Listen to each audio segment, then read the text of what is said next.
Isang napakalaking balita ang umalingaw-ngaw sa buong Southeast Asia matapos kumpirmahin na si Alexandra Alex Ala ay opisyal ng lalaro para sa Pilipinas sa darating na 2025 Thailand SEA Games. Ayon sa ulat mula sa Philippine Olympic Committee at sa team ng Philippine Tennis Association, si Ala ay pumayag na sumabak muli sa regional stage para bitbitin ang watawat ng bansa. Sa kabila ng kanyang abalang schedule sa WTA Tour, kung saan kasalukuyan siyang nasa top 60 live rankings. Matatandaang si Ala ay unang sumabak sa SEA Games noong 2023 Cambodia edition, ngunit hindi nakalaro dahil sa injury. Kaya ngayong taon, todo handa at mas kumpiyansa ang Pinay tennis prodigy na mag-uwi ng ginto sa singles at doubles. Ang kanyang paglahok ay inaasahang magbibigay ng malaking moral boost sa buong Team Philippines, lalo na't marami sa mga kalaban ay dati na niyang tinalo sa international circuit. Kabilang ang mga kinatawan ng Thailand, Indonesia at Vietnam. Ngayon, buong Southeast Asia ang natataranta sa pagbabalik ng Pinay Phenom. Si Alex ay nakikitang magiging leader ng bagong henerasyon ng SEA tennis stars, dala ang kombinasyon ng disiplina, lakas ng loob at karanasang natutunan sa Europe. Sa kanyang panibagong laban sa ilalim ng bandila ng Pilipinas, isang tanong ang bumabalot sa buong rehiyon. Ilan kayang gintong medalya ang iuwi ng Pinay Wonder Girls sa Thailand SEA Games 2025?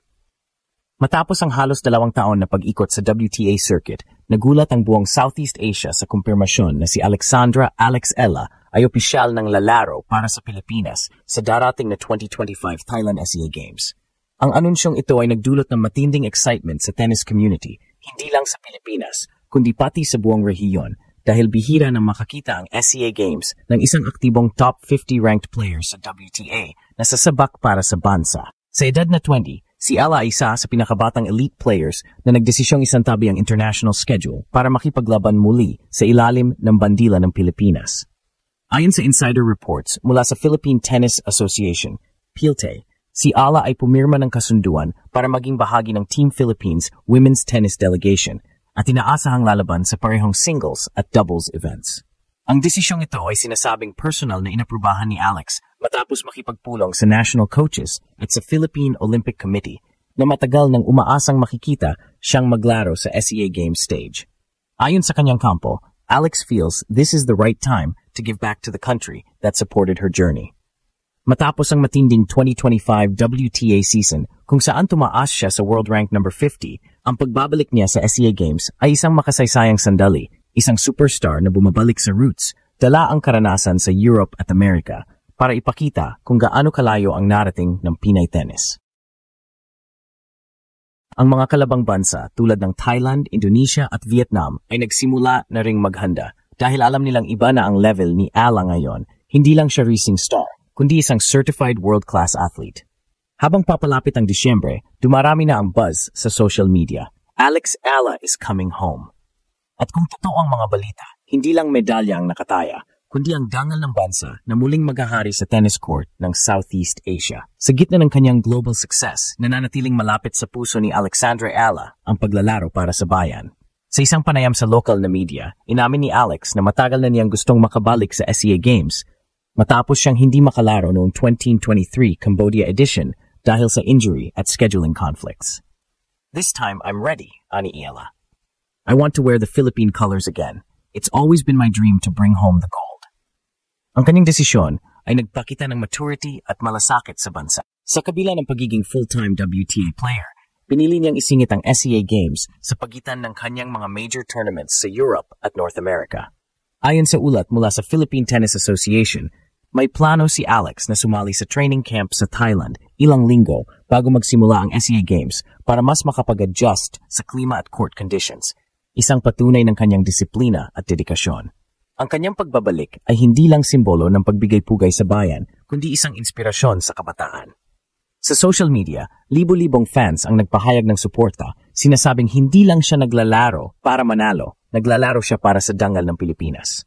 Maging ang ibang CA tennis players tulad ng mga mula Thailand at Indonesia ay nagpahayag ng excitement na makalaban muli si Ila na tinuturing na Pinay phenomenon sa regional circuit.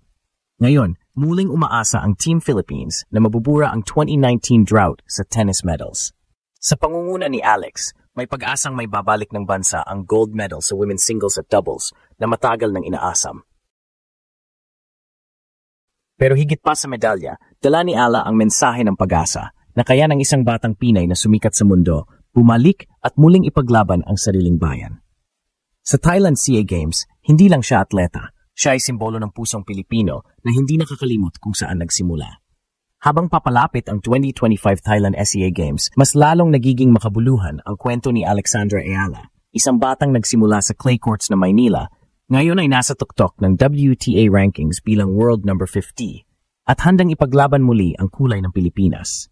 Sa isang panahon kung saan bihirang makita ang mga top caliber athletes na bumabalik sa regional competitions, ang desisyong ito ni Alex ay naging simbolo ng pambansang pagkaisa. Ang kanyang pagbabalik ay hindi lang tungkol sa tennis. Ito ay tungkol sa pagbabalik loob sa pinagmulan. Habang patuloy siyang umaangat sa internasyonal na entablado, hindi nawawala ang kanyang pagiging makabayan. Ayon sa mga sources mula sa Philippine Olympic Committee, si Ella ay nagpaabot ng personal na mensahe sa delegation. Kung may pagkakataon akong maglaro para sa bansa, gagawin ko. I owe everything to the people who believed in me. Simpleng pahayag, pero tumagos sa puso ng mga Pilipino na matagal nang naghahangad ng panibagong simbolo ng pag-asa sa larangan ng sports. Sa loob ng court, walang duda sa kakayahan ni Alex. Ang kanyang forehand ay mas mabigat, ang kanyang baseline play mas matatag, at ang mental toughness niya ay tila ginto, hinubog ng mga taon ng pagsasanay sa Rafael Nadal Academy sa Spain.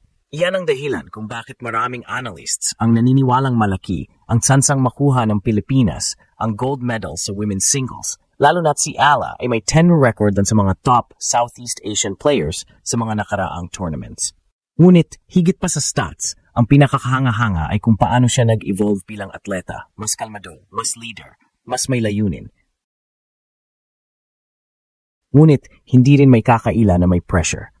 Ang buong bansa ay nakatingin at bawat laro niya ay parang laban ng sambayanan. Subalit kung may isang bagay na paulit-ulit niyang pinatutunayan, iyon ay ang kanyang kakayahang magtagumpay sa ilalim ng presyon. Sa mga matitinding laban sa WTA, madalas siyang makabalik kahit nasa bingit ng pagkatalo, at iyon ang klase ng mentalidad na gusto niyang dalhin sa SEA Games. Sa labas ng court, patuloy ding lumalawak ang impluwensya ni Ala. Siya ngayon ang inspirasyon ng mga batang babae sa buong bansa. Mga nag-insayo sa tennis courts ng Baguio, Cebu at Davao, nangangarap na maging susunod na Alex Ala ng kanilang henerasyon. Sa social media, umuulan ng mga mensaheng salamat Alex at mabuhay ang Pinay Pride. Isang patunay na lumampas na sa sports ang epekto ng kanyang tagumpay. Ngayong nakatakdang magsimula ang SEA Games sa Disyembre, malinaw ang misyon ni Alex. Hindi lang manalo, kundi ipakita sa mundo na ang puso ng isang Pilipino ay hindi kailanman natitinag.